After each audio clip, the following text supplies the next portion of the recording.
Ne bu öfke ne bu kin söyle gardiyan. Ben bir kader mahkumu sense gariban. Kapatma güneşimi kurbanın olam. Kelepçeli ellerim nasıl tutmuş oy. Bu yeni dizide yapalım artık ya. Yeni dizi. Mami Hacı.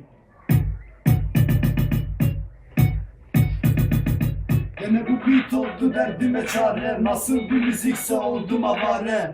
Ayhan abi hani yok mu çiçek mi bu, hani varsa yapıştırın içe. Gene burası Bağcılar mı bu baba dur.